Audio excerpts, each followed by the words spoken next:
So let's talk about proportional representation. Yeah. I'm not for proportional representation because it gives minority voices a much louder, bigger say. Correct. And that can lead to dangerous situations. So if we had proportional representation 10 years ago, we would have had a lot more transgender nonsense, a lot more woke nonsense coming through our policies into law, because suddenly there's 50, 60 seats in Parliament who are all pro-transgender. There'll be another 30, 40 seats who are radical Islamists. There'll be another 10 seats who are pro-paedophile. And we've got all these little identity groups all getting seats because they represent so many people across the country.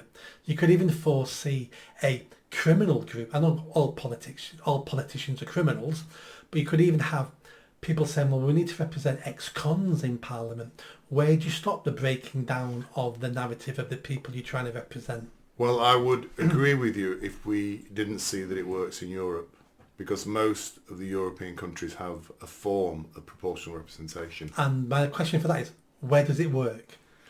Holland. What governments there Sweden. are doing so much better than we are?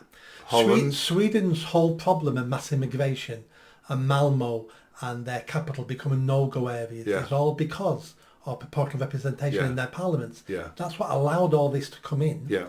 So where are they doing better? I would say Germany, France, Holland, Sweden, Italy.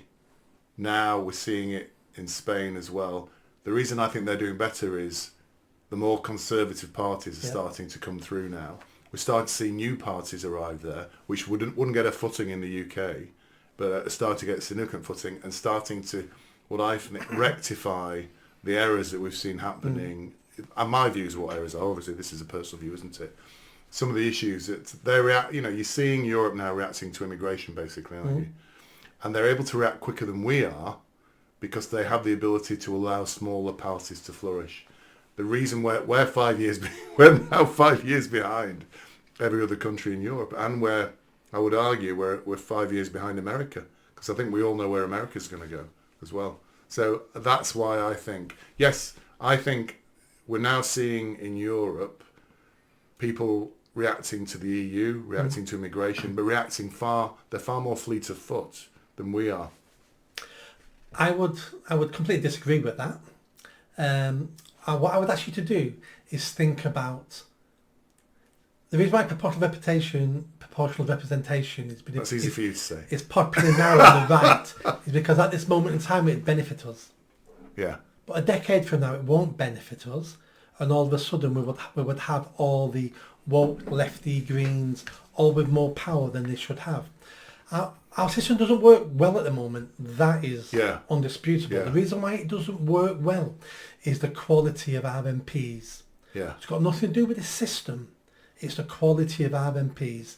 If we start, which is happening now hopefully, if we start electing better quality MPs, our system, I would say, is more superior than any European system, parliamentary system over there.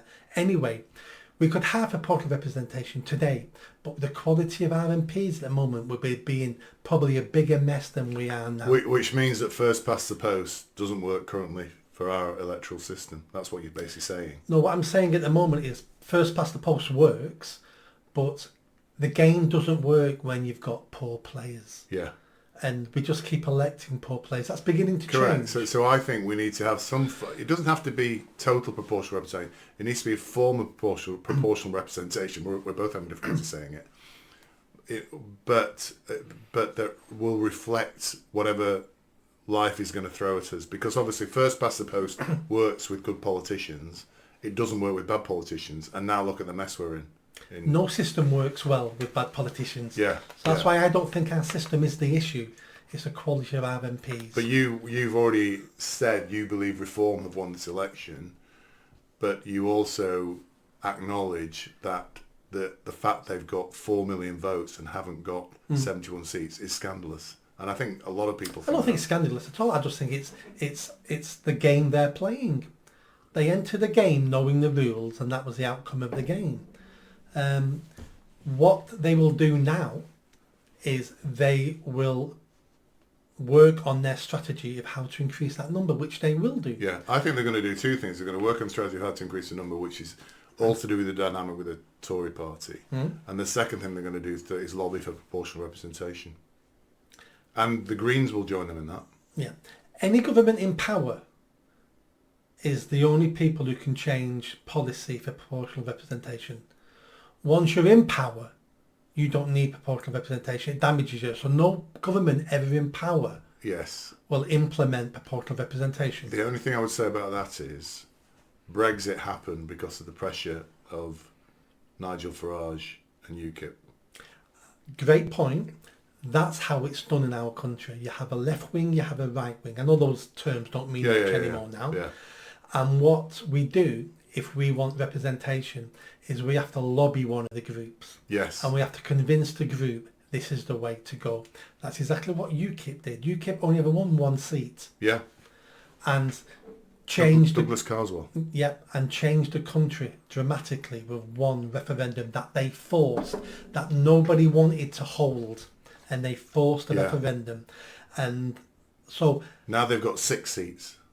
Different party now, but came out They've of got that, 6 seats now, and they've got Nigel Farage in Parliament. Yeah. So I think that the whole dynamic has shifted, and he is going to push for that.